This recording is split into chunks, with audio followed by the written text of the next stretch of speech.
नमस्कार, KB Marathi news मध्ये आपले स्वागत। पुरवठा विभागातील नायब तहसीलदार यांच्या खुर्चीला चपलांचा हार घालणार, ज्ञानेश्वर घोडके यांचा इशारा। वैजापूर पुरवठा विभागातील अन्नधान्य वेळेवर मिळत नाही। शिधापत्रिकामध्ये नवीन नाव समाविष्ट करणे व नाव कमी करण्यासाठी लोकांना वारंवार चक्रा माराव्या लागतात।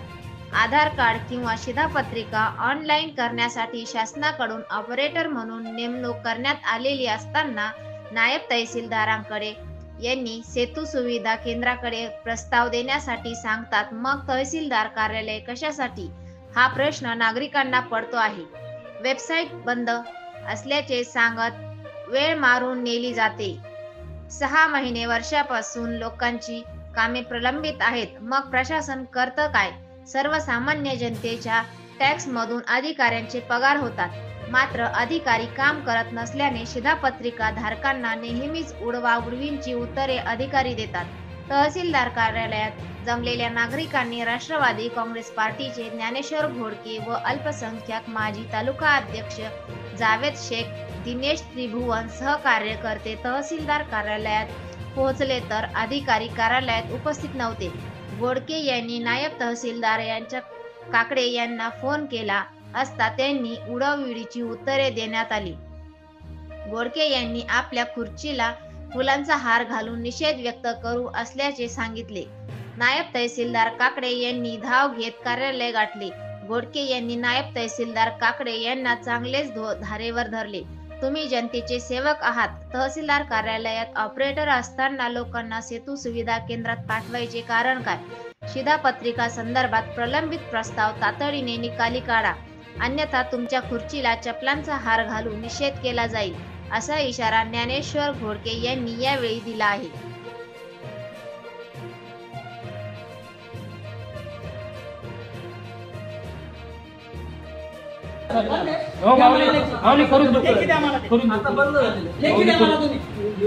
समजून सांगा जरा काय करून देऊ। 4 महिने चक्र मारला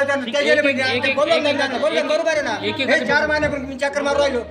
करून देऊ कधी करून देऊ एकेकाचं बघून कधी बघता 4 महिन्यापूर्वी 4 महिन्यापूर्वी बघून बघणं मला एकेकाचं मारून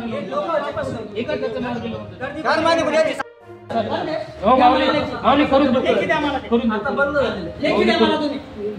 समजून सांगा जरा काय करून देऊ। 4 महिने चक्र मारला बरोबर आहे ना। हे 4 महिन्यापूर्वी मी चक्र मारू राहिलो।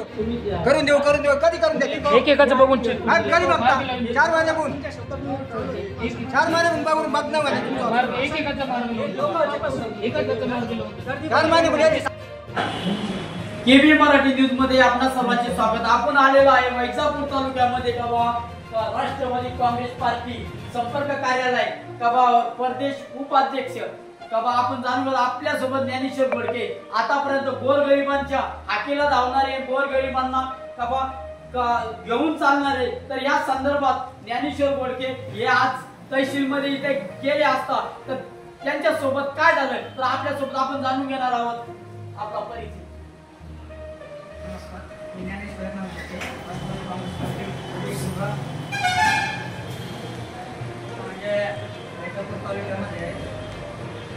अनेक लोकांचे प्रस्ताव प्रलंबित आहे, त्यामध्ये राशन कार्ड असेल, संजय गांधीचा असेल, अनेक लोकांचे प्रस्ताव प्रलंबित आहे। सकाळी घडलं असं की काही लोकांचे फोन आले तहसील कार्यालयामध्ये की राशन कार्ड अन्नधान्य मिळत नाही, नाव समाविष्ट करायचं असेल ते ऑनलाईन होत नाही, नाव वगळायचं असेल ते ऑनलाईन होत नाही।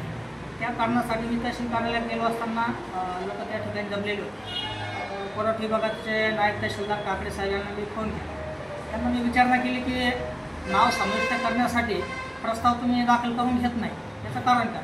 त्यांनी मला उडवडीची उत्तर अशी दिली की त्यांनी सांगितलं की हे प्रस्ताव लोकांनी सेतू सुविधा केंद्राकडे दाखल केले पाहिजे।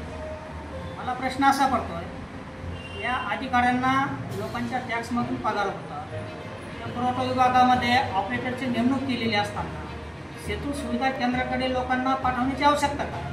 म्हणजे सर्रास खोटं बोलायचं। त्यांना विचारणा केली, 12:30 वाजले होते, ऑफिसमध्ये तुम्ही नाही आहात, मला भेटायचं आहे, तुम्ही या। ते म्हणे मी गोडाऊनला आहे, तुम्ही ऑफिसला या, नाही तर मी गोडाऊनला येतो। ते हालाकी मला उडवण्याचे उत्तर द्यायला लागले, बघून घेऊ, करून घेऊ, नंतर दाखल करा, मी आल्यावर या. मी त्यांना सांगितलं, तुम्ही जर आता येत नसेल तर तुमच्या खुर्चीला फुलाचा हार घालून तुमचा जाहीर निषेध मी या ठिकाणी करणार आहे. असं ऐकताच त्यांनी 15-20 मिनिटामध्ये ऑफिसला आले आणि त्या ठिकाणी बसले. तर लोकांची गर्दी त्या ठिकाणी मोठ्या प्रमाणामध्ये होती. त्यांना हाच माझा प्रश्न आहे, पुरवठा विभागामध्ये राशन कार्डचे प्रलंबित असलेले प्रस्ताव नाव कमी करण्याचा असो की नाव वगळण्याचा असो की अन्नधान्याचा प्रश्न असो, 2-2 महिन्यापासून धान्य मिळत नाही, लोकांना चक्र मारावं लागतात. हे सगळे प्रलंबित कामं तात्काळ त्यांनी जर मार्गी लावले तर ठीक आहे, नाहीतर त्यांच्या खुर्चीला चपलाचा हार घातल्याशिवाय राष्ट्रवादी काँग्रेस पार्टी करणार.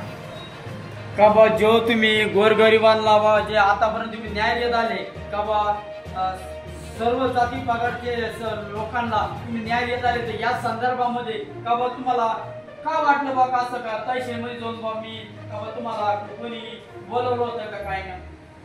मुळामध्ये मी चळवळीचा कार्यकर्ता आहे, अनेक आंदोलनं केलेली आहे या माध्यमातून. अधिकाऱ्यांनी थोडं भान ठेवलं पाहिजे. नवीन अधिकारी येतात, त्यांना काही माहीत नसतं, ते सर्वसाधारण लोकांसारखं ते आमच्यासारख्या पदाधिकाऱ्यांसोबत बोलतात. आमच्यासारख्या पदाधिकाऱ्यांची जर कधी ही अवस्था आहे तर सर्वसामान्यांची काय? बरोबर आहे ना? त्यांनी वेळेत लोकांची कामं करावी हीच आमची अपेक्षा आहे. आम्ही स्वतःची कामं करून थोडी जातो ऑफिसला, लोकांचीच कामं असतात, ते वेळेत त्यांनी मार्गी लावली पाहिजे. नसता आम्हाला निर्णय घ्यावा लागेल. नाही, जर असंच जर चालू राहिलं तर तुम्हाला चॉकलेट जर देत राहिले तर मग तुमची पुढची भूमिका काय राहील? आम्हाला पण माहिती अधिकाऱ्यांसोबत आम्ही आमच्यावर अनेक गुन्हे आता पण दाखल झालेले आहेत. तहसीलदार असेल, ग्रामसेवक असेल, तलाठी असेल, त्यांनी त्या मार्गाला आम्हाला जायलाच नाही. त्यांनी वेळेत कामं केली पाहिजे, नाही केली तर आम्ही घेऊन जाणार. मी KB मराठी न्यूज साठी संदीप गायके, वैजापूर.